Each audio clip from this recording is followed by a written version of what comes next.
Hey, what's going on? Welcome to episode 120 of an ongoing series where we basically take the camera anywhere we want and we try to find secrets and new discoveries to some of our favorite games. Star Wars Jedi Fallen Order was a game that I was not expecting to be as good as it was. It kind of came out of nowhere for me, but when it got on my radar, I knew I had to cover it as an episode of Boundary Break. And I'm glad that I did because there's a lot of content for a game like this on Boundary Break, and you're going to see some really interesting stuff that has never been made public before. And if you're starting to notice the weekly episodes, that's thanks to a team of people who are working off of Patreon-supported funds. So if you want to continue to see weekly episodes and want to support in some way, there's going to be a Patreon link in the video description down below. But with that said, let's get going. Alright, let's start off at this scene here with a couple of mechanics working on a piece of machinery. Taking the camera underneath here, can see that the hands are positioned in a very weird way. Obviously, because you couldn't manipulate the camera to see underneath here, the animators did not bother to make any animations with the hands themselves, interacting with the machinery in any meaningful way. And then this supervisor over here has this panel. And if you look at the panel, you can see that there isn't really anything on the screen at this time, but it's still pretty cool to see that there is a screen at all. And then not too far off from that is a scrap rat. Now the scrap rats are very, very small and very, very fast, so you don't get a great look at them. But taking the camera and freezing the gameplay can show you that there's a little more detail to them than you might think. The horns, for example, seem to have ridges on them, and although the details are faint, you can see some evidence of what their eyes are supposed to look like. And then for this scene, when you start to walk towards the ledge, you see various ships fly overhead, including TIE fighters. Now, if we were to take the camera before the scene starts, you can see that there is a TIE fighter clipping into the building. And an extra fact that's kind of cool here is that if you take the camera inside of the TIE fighter, you can see that there's a cockpit, despite the fact that the window shading is completely opaque. Now, I think a lot of people are going to be asking themselves, what happens when this character runs off screen and stuff like that? What does the model do exactly? Well, in every conceivable situation that I was able to find, the characters generally just disappear as soon as they get off camera. Like Prof here. In this very early scene, you see that he just disappears, and again, if a character is running off screen, that seems to be the case. If it's something else, such as a dynamic cutscene, the character model may linger for a bit. Taking the camera from this spot where Cal is standing and then moving the camera all the way around this entire structure and then down below a bit, you can find this droid. It's pretty weird. The droid seems to have his own idle animation and everything. It seems in this case he's completely unused. Also, the environment for the first planet is gorgeous, and there are lots of key scenes where there's lots of stuff out in the distance and you don't get a good look at it. So I wanted to take the camera over there just to kind of give you some perspective as to what you can look at. Now, there's nothing really hidden over here, but at the same time, I'm really impressed by the fact that taking the camera up close isn't all that ugly looking. Sure, some of the models here are a little bit on the lower poly side, but they certainly aren't funny looking.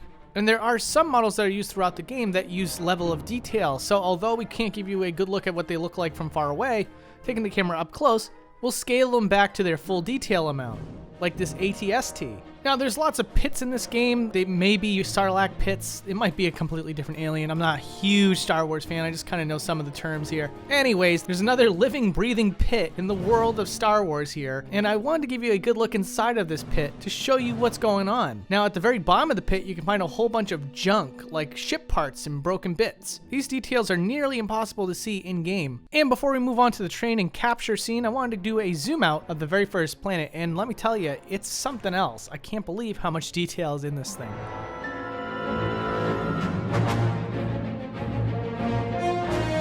So there's a lot to explain here. You're on a public transport with your friend here, and of course, at a certain point you doze off and you realize you're all alone. So you start going on the search. And as you start to find Prof, he gets further and further away. And all of a sudden, Cal is on a ship.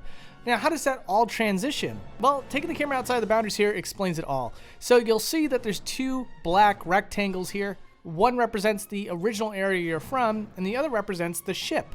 And you may be wondering what exactly happens between the moment in which you're on the train versus being on the ship.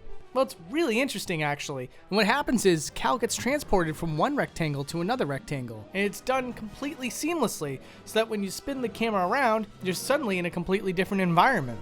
And there's other cool things about the subway as well. One of which being beams that are supposed to fly by the train car. Now, it's kind of difficult to see because it's a very tight space in the moment in which you are on the train car, but once you're transported past the cutscene and you're on the moving train, the area for those beams remains in a different part of the map. And so taking the camera over here can show you what it was supposed to look like with no lighting effects and nothing. It's fully lit. And while we're on this train, why don't we tell you what's going on here? Now the trick is that the environment is constantly moving, as well as being rearranged every time it gets past a certain point. But the trains never move. It's actually kind of ironic when you think about it. The ground is supposed to be the thing that's never moving, and the train is supposed to be the thing that is. But this is not the case here. Also, while we're zoomed out like this, you can see that there's an unused train car that's far, far behind your own. There's no rooms inside this train car, but it's interesting to see that it exists. And when you're facing off against the second sister, this cutscene plays out, and you see that the second sister is trying to get onto the ship. Moving the camera around during this scene can show you that after the fact, the second sister is still hanging in place, but her cape is in a different position from where she is. However, the cape has to remain connected to her, so you end up with this very unusual look. Next up, I'm going to show you what it looks like when you take your ship from one planet to another. It's pretty awesome, actually. As you're going to see, a sphere encapsulates the ship so that the player can't see the planet being unloaded. And then that sphere turns into a sky dome of stars. Then next up is that effect for the light speed. Now the light speed is supposed to represent all the stars kind of getting distorted, but as you can see, the developers used this separate effect that is separate from the sky dome used as the stars themselves. Then you have this effect here while you're in light speed, and as you're going to see here, the ship is encapsulated in a giant tube. And now we're taking it over to the first planet that you get to explore to, Bogano. And one of the first things you see when you land on this planet are these just adorable little fox things. But unfortunately, they're very, very skittish as well. So what happens is when you get close, they burrow underneath the ground. And you know me, if something goes underneath the ground, I have to know what exactly happens when they do. And it doesn't disappoint. They don't disappear. They just stay in place, and they have this little pose as if they're stuck, like frozen in carbonite. Next up, we've got birds. There are a lot of birds in Jedi Fallen Order, and there are varying degrees of detail for all these birds. Like this one here, it actually has a little bit of detail on the wingspan, but the face is pretty much missing. There's no detail to the top of the head. Now, the beak has a different color from the rest of the body, which is kind of nice, but there's no eyeballs on these birds. And you would think that it doesn't get any worse than that, but you'd be wrong. On this separate planet, there's these birds here that look even worse. They look like toys. They have a shine or shimmer to them that seems to have a plastic-like effect. And then the geometry for the birds themselves almost looks like a pen cap. And then you would think that this quality would just show itself across the board, but you'd be wrong. Later on in the game, you go to yet another planet, and it's a similar effect where there's just a lot of birds. But taking the camera up to these birds show that they have a lot of detail to them. They look like pelicans almost, complete with their own uniquely designed eyes, a yellow mane, and highly detailed textures for the wings. The range of bird detail in this game is absolutely insane. But anyways, if we go back to Bogano, we can look at the very first checkpoint in the game. I figured this would be a good spot to explain how this all works. So what happens is when Cal goes to this pad here, he gets transported to a different plane of existence. Now, when the game fades to white, it's in that moment that the game transports Cal to this different plane here. It's a different part of the map. And you can see that here with this giant black sphere. Taking the camera inside that sphere shows you that environment. And if you were to leave this area and go back into the main world, the entire sphere and everything gets culled out. So just in case the player happened to angle themselves in such a way to be able to look at the exact spot in which this area is, you're not going to be able to see it. Like I said, it only shows itself whenever Cal happens to go there. And in the same vein, you might remember some of those scenes where you learn new Jedi tricks. And when that happens, Cal reverts back into a young Padawan and is in a completely different area, a training area basically. Well, taking the camera outside of this spot shows you where it is in relation to the map, and it works in the same way as the save points. Once you leave this area, it gets culled out completely so it can't be seen. Then over here we have the giant tower that Cal's trying to get to. Now you might recall that when you finally reach this area, Cal starts to wiggle through a tight spot, and all of a sudden he's in a plane that seems a lot larger than the circumference of the area in which he crawled himself into. This is once again because the map was warped and changed while you were going through that transition, and there is a dev cube underneath this spot that I theorize is probably responsible for how this all gets pulled off. The function is probably tied to it. And of course, we got a viewer request. As always, you can follow me on Twitter. Just follow the information on that very lovely lower third to be able to request whatever it is you want to see in the episodes that I end up covering. And as a result, you get a little bit of a heads up as to what episode you end up getting to see. Anyways, somebody wanted to know what the Bogano monster looks like up close. And the level of detail that this guy has is pretty insane. There's little hairs that come off of his snout, big puppy dog eyes, and fine hairs all across scaly skin. There's nothing inside of him though, in case anybody wanted to know. Yeah, unfortunately you can't seem to reach him. I'm not sure why. Maybe he'll be reintroduced as DLC? Well, it all remains to be seen. Anyways, with all of that out of the way, here is a zoom out of Bogano.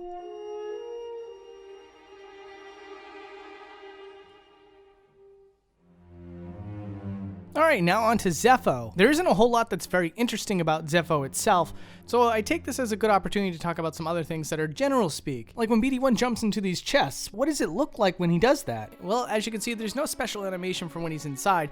In fact, he stays as relatively still as he possibly can so that he doesn't clip through the box. And then the pilot for the AT-ST over here is really something else. If you take the camera and clip inside of his goggles, you can see that he still has eyes. Well, kind of. He doesn't really have eyes that you would call in a traditional sense. His eyeballs appear to be completely brown. And I mean on the entire sphere of the eyeball. But one other thing that's pretty cool is that on the inside of his helmet as well, he appears to have a fully modeled head, and there is no way to blow off his cap to reveal that. So the fact that that remains is unused content. And there is something that is kind of unique to this planet alone. Underneath the surface of this map, you can see this little lift over here. Now the lift does end up getting used at the end of this chapter, but until then it's stored right here. And finally, before we move on to Kashyyyk, here is a zoom out of this planet. And now we're finally on Kashyyyk, and Kashyyyk's gonna blow your socks off. First thing I want to look at is the AT-AT, or AT-AT as Lucasfilms wants to call it for some reason. And I gotta say, this is a very beautiful scene, I really enjoy it. But we're not here to just smell the roses, we're here to find stuff. And if we take the camera inside of the AT-AT, you'll find various white cubes. And what the heck are white cubes doing in a giant AT-AT? Well, I'm gonna have Keith the editor here take a rewind back to the LEGO Star Wars episode, where John Burton, that game's director, took the time to explain why there would be a cube inside of a giant moving object. So the small grey cubes, and you may well find more of them hidden around the place, were generally used to give the programmers a handle to be able to move complex objects easily. So they again would be special objects that the programmers could get hold of.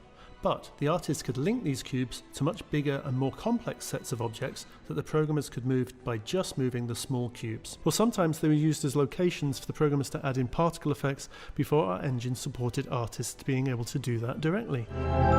Thank you, Keith. And with that said, this is actually kind of cool. In this same exact scene, if you were to pan the camera all the way out, you can see a separate area that is completely masked by clouds. Now, when you get inside the AT-AT, you can pan the camera out once again to find that it's completely encased inside of a rectangular prism, and that there's a sky dome outside of it as well. And there's actually a reason for this that we'll get to in just a second. Before that, down below all of this is a unused cube.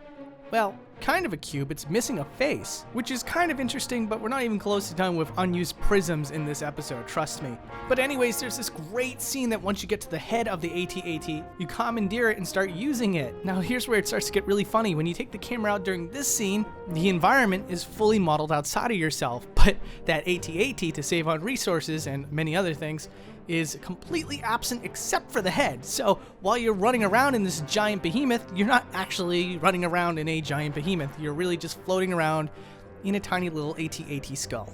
Also, this is what Forrest Whitaker looks like when he goes off screen. And just like any other character that appears at one moment and then disappears immediately after, Forrest Whitaker also just disappears right off screen.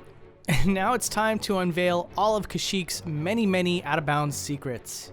There is a ton of stuff here that is completely untextured, or dev textured if you will, some of which resembling shapes, such as this that looks like a ship of some kind. I like how at least one half of it seems to have what looks like a turbine engine, but then why it doesn't have it on the opposite side, I don't know. Maybe I'm completely off base about thinking that this is even a ship. But then in the same loading zone, far off in the distance here, you can find 3 rectangular prisms. One that's colored green for some reason. And then in this area with the workstation, if you submerge the camera underneath the environment, you can find beta elements that looks like it was meant to be parkoured on. It's very elaborate stuff, and you can even see tubes that seem to represent pipes. In fact, I probably would say that this has the most amount of geometry out of any of the unused beta elements that were found in this game. There's platforms to jump off of, walls to run on, and it looks like there's even 2 sets of pipes over here, setting itself a little bit above the rest in terms of very definable objects. Towards the end of the map, you can find 3 large objects that seem very different from one another, but once again, they lack textures and appear to be beta elements. But then the absolute highlight of this episode, you may have seen this on the channel already because it was too good to simply sit on, is a green out-of-bounds object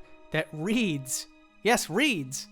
Metroidvania test. Stay calm. This discovery was made by @clonet with 3 E's, 1019 on Twitter, and he was nice enough to share this information with me on how to find it originally. But so by all means, go visit him on Twitter and give him a pat on the back for this one. It's incredible. Never in my time did I ever imagine that I would see Metroid or Castlevania referenced in a Star Wars property. Also, you gotta love low poly models. Over here, when you are held captive and you're in an arena, if you take the camera over to the audience members, it's kind of frightening, honestly. You got people with big gaping mouths, people with, it doesn't look like there's any details to their eyes, so it's just straight black. Now, don't get me wrong, these models serve their purpose very well from far away. It's just that when they're up close, they serve their purpose very well as nightmare fuel. I'm gonna round out this episode with 2 of my favorite things. One is Headless People. Don't ask. This is due to the fact that the scene takes place in first person, and so rather than have the face obstruct the camera, the developers will commonly either shrink or just cull out the head.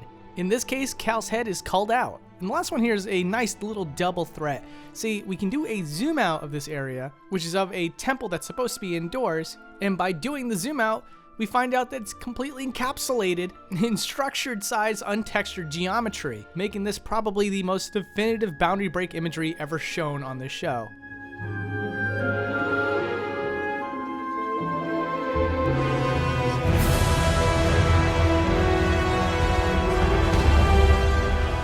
Alright, well anyways, thank you so much for watching. This was episode 2 of 4 videos we're going to try to put out to see if we can get some more Patreon support so that we can continue to do weekly episodes. In case you missed it, we had a Rocket League episode just last week. I'll leave a link to it right now, as well as in the video description down below. Next week should be Halo Reach, and then after that, who knows? I'll let you know soon enough. But that's the plan, and I hope you're enjoying this extra content, at least at the time being.